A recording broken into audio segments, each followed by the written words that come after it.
How do you see this initiative positioning the EU in the global AI race against the US and China from your point of view?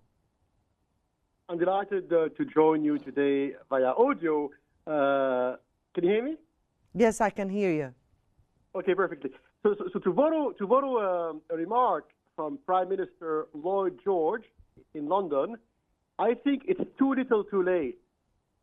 Why is it too little too late? Because 20 billion is nothing, and you have to understand the metrics here are essential. So the European Commission is proud of saying today that they will mobilize in the next 6-7 years 20 billion euros from the private sector to make AI investment across Europe. I think only one company in America among 15 or 20 companies active in the sector, take NVIDIA, right? So NVIDIA is a microchip manufacturer, also active in AI R&D and AI facilities. NVIDIA alone, what is the market cap of NVIDIA today?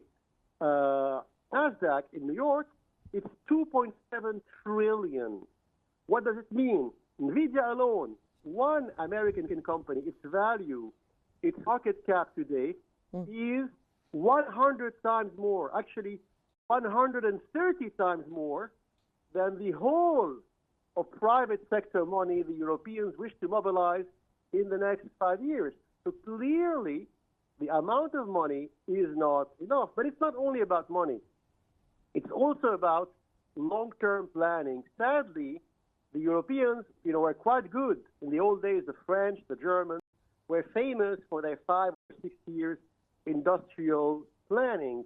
Today, Europe has changed, sadly, and they no longer have a strategic long-term planning ethos, and so they are very short-termist. And so today, AI is trendy. If you flip to the pages of the Financial Times, AI is on the front page every day. So if you are a European, let's say bureaucrat, you say, oh yeah, it is trendy, let's do AI. It doesn't work like that. You have to plan long in advance. And so in the Silicon Valley, but also in Washington, D.C., policy level, they have been interested in AI for 15, 20, 30 years. You cannot become an AI giant overnight. And so sadly, it will be very, very difficult for Europe to go back in the race. What do I mean by the race? It's an American-Chinese race. And it may well be a race to the death, a fight to the death. And sadly, the EU is to a large extent outside the race. It's really sad because they have some things they can build upon. They have good research labs. They have good universities. They have good engineers, software engineers. But having good, software engineers and good universities is not enough to proclaim yourself overnight an AI leader. It takes much more than that.